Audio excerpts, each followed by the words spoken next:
Hello बच्चों, कैसे हैं आप सभी। मैं आशा करता हूँ आप सभी सही होंगे। तो आज हम एक नए टॉपिक शुरू करेंगे जो फोर्थ चैप्टर है 10th क्लास की साइंस का, कार्बन और उसके यौगिक। तो हम शुरू करते हैं कि कार्बन होता क्या है पहले, कि कार्बन शब्द आया कहाँ से है, कार्बन पाया कहाँ जाता है, और काफ़ी सारी बातें इस बारे में जानेंगे। तो हमने यहाँ पर बताया है कि कार्बन पहले, सबसे पहले हम लेंगे इसमें कार्बन भाषा कौन सी है, यानी किस भाषा से आया है। तो कार्बन लैटिन भाषा कार्बो शब्द से आया है, और कार्बो शब्द का अर्थ होता है कोयला या चारकोल। चारकोल यानी जो लकड़ी हम जलाते हैं उससे जो भूरे कलर का कोयला निकलता है वो होता है चारकोल, जिसके बहुत सारे फायदे हैं जो मैं आगे बताऊंगा। और कोयले की खानें होती हैं। तो एक बात ये होगी, और दूसरी कि कार्बन एक क्या है, एक अधातु है। कार्बन अधातु है।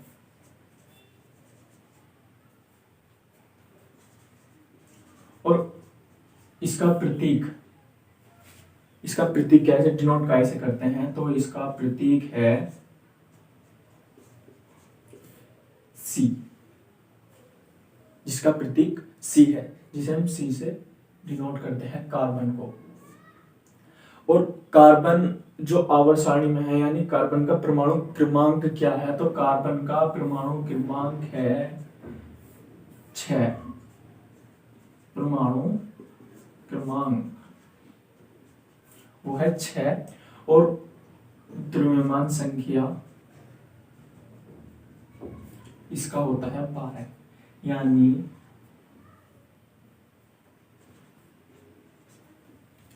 जिसका परमाणु भार 12 और परमाणु क्रमांक 6 होता है। और इसके ये अधातु है, और ये आपस में क्या करता है, ये एक सहसंयोजी बंध। इसमें क्या होता है, कार्बन हमेशा क्या बनाता है, सहसंयोजी बंध बनाता है।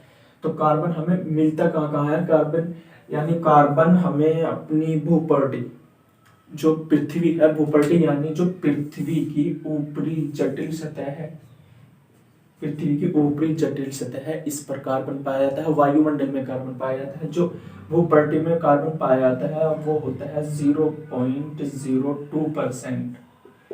और वायुमंडल में, यानी जो एनवायरनमेंट होती है, वायुमंडल में हमारा कार्बन जो बहुत ही अल्प मात्रा में यहाँ भी पाया जाता है, और यहाँ पर भी पाया जाता है 0.03%, जो कार्बन डाइऑक्साइड की गैस के रूप में मिलता है। तो जो कार्बन है वो जीवों के लिए, यानी पौधे हों, सजीव हों, यानी हर चीज के लिए बहुत महत्व रखता है। तो कार्बन मुक्त अवस्था में हीरे में पाया जाता है, ग्रेफाइट में पाया जाता है, कोयलों में पाया जाता है। सबसे जो मुख्य घटक है कार्बन का वो कोयला है। तो कार्बन ग्रेफाइट आपने देखा होगा, जिसमें जो सेल में होती है ग्रेफाइट की छड़, उसमें काली सी अंदर की तरफ होती है, वो ग्रेफाइट होती है। यानी पेंसिल में ग्रेफाइट की जो पेंसिल, कच्ची पेंसिल होती है, उसमें जो काली सी डंडी होती है वो ग्रेफाइट की होती है। और हीरे में कार्बन, यानी ये सब में कार्बन पाया जाता है, ये कार्बन के ही रूप हैं। और कार्बन हमेशा क्या बनाता है, कार्बन हमेशा सहसंयोजी यानी आपस में साझेदारी करके बॉन्ड बनाता है, जिसे हम सहसंयोजी बॉन्ड कहते हैं। तो हमने भी कार्बन के बारे में पढ़ा था। तो कार्बन क्या होते हैं, कार्बन कितना हमारी पृथ्वी पर पाया जाता है, कितना वायुमंडल में पाया जाता है। कार्बन एक हम चीज हमने पढ़ी थी कि कार्बन हमेशा क्या बनाते हैं, सहसंयोजी बंध बनाते हैं, यानी आपस में साझा करके बंध बनाते हैं। तो ऐसा क्यों होता है, यानी कार्बन हमेशा सहसंयोजी आबंध ही क्यों बनाते हैं, उसका रीजन क्योंकि कार्बन परमाणु में उसकी बाहरी कक्षा में, जो कार्बन का परमाणु क्रमांक बताया था मैंने 6, तो उसकी बाहरी कक्षा में कितने इलेक्ट्रॉन होते हैं, 4 इलेक्ट्रॉन होते हैं। जो इलेक्ट्रॉन को जो स्थायी होने के लिए, यानी बाहर की कक्षा में किसी भी परमाणु में स्थायी होने के लिए 8 इलेक्ट्रॉन की आवश्यकता होती है। तो कार्बन के बाहरी कक्षा में कितने हैं, 4 इलेक्ट्रॉन। तो उसमें या तो इलेक्ट्रॉन उसको 4 देने पड़ेंगे स्थायी होने के लिए, 4 ग्रहण करने पड़ेंगे, जो कि संभव नहीं है। तो ये क्या करता है, इलेक्ट्रॉन कार्बन आपस में किसी और परमाणु से साझा कर लेता है, तो उससे क्या बनता है, सहसंयोजी आबंध बनता है। यानी परमाणु उसकी बाह्य कक्षा में 4 इलेक्ट्रॉन होते हैं। कार्बन को स्थायी होने के लिए यानी स्टेबल होने के लिए उसकी बाहर की कक्षा में इसकी कक्षा को पूर्ण करने के लिए 4 इलेक्ट्रॉन की आवश्यकता होती है। तो 4 इलेक्ट्रॉन या तो त्यागने होंगे या 4 इलेक्ट्रॉन ग्रहण करने होंगे, जो कि संभव नहीं है। अधातु ना तो किसी से ले सकता ना किसी को दे सकता। तो ये क्या करेगा, कार्बन इलेक्ट्रॉन का साझा करके, कार्बन जो होगा इलेक्ट्रॉन का साझा करके क्या बना लेगा, सहसंयोजन आबंध बना लेगा। यानी जो मैंने बताया था कि कार्बन के बाह्य कक्षा में कार्बन का परमाणु क्रमांक 6 है, तो इसका जो बाह्य कक्षा में इलेक्ट्रॉन होते हैं वो होते हैं 2 4 यानी 2 6, यानी ये कार्बन है तो अंदर की कक्षा में 2 इलेक्ट्रॉन होंगे और जो बाहर की कक्षा होगी उसमें 4 इलेक्ट्रॉन। तो इसको बाहर की कक्षा को पूर्ण करने के लिए से 4 इलेक्ट्रॉन की और जरूरत पड़ेगी, जो कि दूसरे परमाणु से लेगा। तो जैसे हम मान लेते हैं कार्बन एक दूसरे कार्बन से, तो क्या होगा, इसके पास 4 इलेक्ट्रॉन तो दूसरा कार्बन ये रहा, इसके पास 4 इलेक्ट्रॉन, तो ये हो गए ना 4 इलेक्ट्रॉन इसके पास और 4 इलेक्ट्रॉन इस कार्बन के पास। तो क्या करेगा, 4 इलेक्ट्रॉन इससे ले लेगा और 4 इलेक्ट्रॉन इसे दे देगा।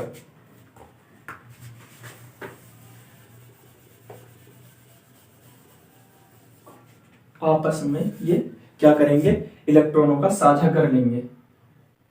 इसके पास 4 इलेक्ट्रॉन थे, इसके पास भी 4 इलेक्ट्रॉन थे। इसने क्या करा, इससे 4 इलेक्ट्रॉन लिए और इसने इससे 4 इलेक्ट्रॉन लिए, तो इनमें आपस में साझा करा और इन्होंने बंध बना लिया, जो कहलाया हमारा सहसंयोजी बंध। सहसंयोजी आबंध आया समझ में। जैसे नाइट्रोजन 7 होता है उसका परमाणु, तो उसकी बाह्य कक्षा में कितने इलेक्ट्रॉन होंगे, 2।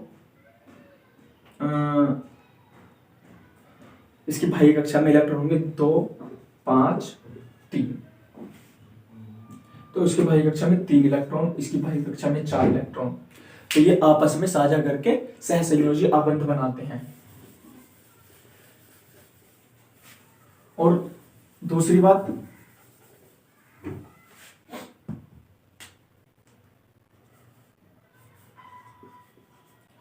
श्रृंखला किसे कहते हैं, ये समझ में आया कि इन्होंने 4 इलेक्ट्रॉन आते हैं, किसी को दे सकते और न किसी से ले सकते। तो ये क्या करेंगे, आपस में साझा कर लेंगे। तो उसको हम बोलते हैं, जो इलेक्ट्रॉन आपस में साझा करते हैं उनके बीच जो बंध बनता है उसको बोलते हैं सहसंयोजी बंध। एक है श्रृंखला किसे कहते हैं, श्रृंखला ये मीन्स चैन, चैन होती है श्रृंखला। चैन किसे कहते हैं, यानी कार्बनों के बीच जो चैन बनती है उसको। तो कार्बन में कार्बन के ही अन्य परमाणु, यानी कार्बन में कार्बन के और ही परमाणु के साथ आबंध बनाने की क्षमता, यानी कार्बन कार्बन के साथ एक बंध बनाएगा। तो कार्बन में कार्बन के ही साथ अन्य परमाणु के साथ बंध बनाने की क्षमता, जिससे बड़ी संख्या में अणु बनते हैं, उसे हम क्या कहते हैं, श्रृंखला कहते हैं। 2 टाइप की होती है, यानी काफी टाइप होते हैं। फिर जैसे ये इन्होंने एक चैन बनाई है जिसे हम कहते हैं सीधी श्रृंखला, सीधी श्रृंखला। और दूसरी यानी जो एक बंद श्रृंखला बनाए, इसको हम बंद श्रृंखला ही कहते हैं।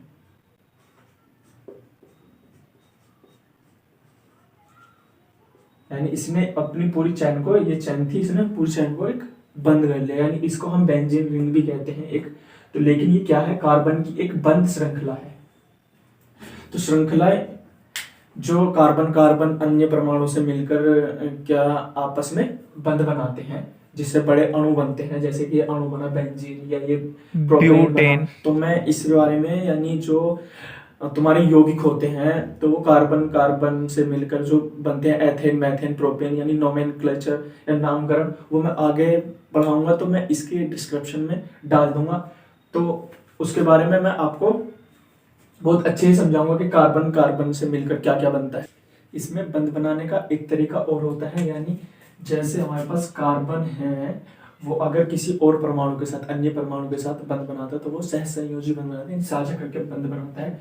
जैसे मैथेन है, तो मैथेन में कार्बन के पास 4 इलेक्ट्रॉन है, वो हाइड्रोजन 4 हाइड्रोजन जो है उनसे साझा करके बंध बनाएगा, यानी एक एक इलेक्ट्रॉन इनके पास है। तो हाइड्रोजन में बाह्य कक्षक में कितने इलेक्ट्रॉन होते हैं? हाइड्रोजन के बाह्य कक्षक में 2 इलेक्ट्रॉन होते हैं, 2 इलेक्ट्रॉन। तो इन्हें भी एक एक इलेक्ट्रॉन चाहिए और इसे चाहिए 4 इलेक्ट्रॉन, तो ये सबसे एक एक इलेक्ट्रॉन ले लेगा, इससे एक इलेक्ट्रॉन लेगा,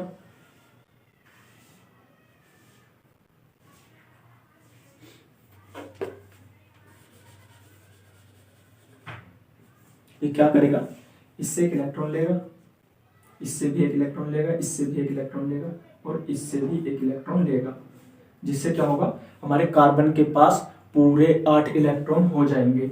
लेकिन इसे करना है साझा, क्योंकि इन्हें भी इलेक्ट्रॉन चाहिए, ये ना तो ग्रहण कर सकता हो ना ही दे सकता है, तो ये क्या करेगा, साझा। तो ये क्या करेगा, मुझसे तुम एक एक इलेक्ट्रॉन ले लो, यानी ये दूसरों के भी कक्षक पूरे कर देगा, इनके भी कक्षक पूरे कर देगा, ये एक एक इलेक्ट्रॉन इनको दे देगा। तो क्या होगा, हमारे हाइड्रोजन के पास भी पूरे, हाइड्रोजन का कक्षक भी, भाई कक्षक पूरा हो जाएगा और हमारे कार्बन का कक्षक भी पूरा हो जाएगा। तो जिससे क्या होगा, ये इसमें क्या बनेगा, एक साझे इलेक्ट्रॉन बनेंगे, वो साझे बंध बनेगा, सहसंयोजी बंध। ये कौन से बंध थे? सहसंयोजी बंध।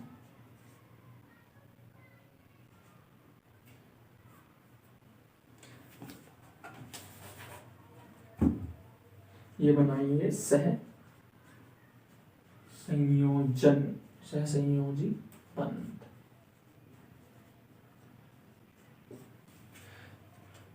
यानी इन्होंने आपस में साझा करके बंध बनाया है, तो ये क्या कहलाए, सहसंयोजी बंध। इसके कुछ हीरे और ग्रेफाइट के कुछ भौतिक गुण पढ़ लेते हैं हम इसमें। तो जो हीरा होता है उसके भौतिक गुण क्या है? हीरा एक अनोखी चमक वाला पारदर्शी, यानी जिसके हम आर पार देख सकते हैं। तो हीरा एक चमक वाला, अनोखी चमक वाला पारदर्शी पदार्थ है। हीरा काफी भारी और कठोर होता है। जो हीरा होता है वो कठोर भी होता है और भारी भी होता है। ये किसमें अपवाद है, लेकिन जो हमारे अधातु होते हैं वो बहुत ही मुलायम होते हैं, कठोर नहीं होते। लेकिन इसमें ये अपवाद है कि हीरा भारी और कठोर होता है, जो कि धातु से भी अधिक कठोर होता है। हीरा विद्युत का चालक नहीं होता। हमारे जो अधातु होते हैं विद्युत के चालक नहीं होते, तो हीरा भी विद्युत का चालक नहीं होता। तो क्या करता है, तेज गर्म होने पर जलता है और कार्बन डाइऑक्साइड गैस देता है। ये हीरे के कुछ भौतिक गुण हैं और इसके कुछ उपयोग हैं, जो कि जैसे कि कांच काटने में हीरे का उपयोग किया जाता है। जो फर्नीचर बनाते हैं बढ़ी, वो लोग इसका उपयोग करते हैं गहने बनाने में। और नेत्र सर्जनों द्वारा जो मोतियाबिंद होता है उसके उपकरणों में इसका उपयोग किया जाता है। और ग्रेफाइट के भौतिक गुण, ग्रेफाइट क्या है, काले रंग का अपारदर्शी, यानी उसके आर पार हम नहीं देख सकते, यानी काले रंग का अपारदर्शी पदार्थ है। ग्रेफाइट हीरे से हल्का होता है और विद्युत का चालक होता है। ये इसमें अपवाद है, क्योंकि विद्युत का जो हमारे अधातु होते हैं विद्युत के चालक नहीं होते। लेकिन इसमें अपवाद है, जो कि ग्रेफाइट है हमारा विद्युत का चालक है, गर्म करने पर जलता है और कार्बन डाइऑक्साइड गैस देता है। विद्युत का चालक कैसे है, ये जो हमारी बैटरी सेल होती है उसमें एक काली छड़ होती है जो विद्युत की चालक होती है, या पेंसिल में जो ग्रेफाइट की पेंसिल की काली सी एक डंडी होती है जो ग्रेफाइट की बनी होती है, वो भी विद्युत की चालक होती है। उपयोग इसके स्नेहक के रूप में, सेल बैटरी में एनोड के रूप में, जो अभी बता रहा था मैं कि ये विद्युत का चालक होता है, यही इसमें अपवाद है। और विद्युत मोटर में कार्बन ब्रश के रूप में भी करते हैं, विद्युत मोटरें जो होती हैं, और पेंसिल बनाने में इसका उपयोग किया जाता है। तो ये थे कुछ ग्रेफाइट और हीरे के भौतिक गुण और उपयोग। और मैं अगले लेक्चर में आपको कार्बन के यौगिकों के बारे में पढ़ाऊंगा। तो आज के लिए सिर्फ इतना ही।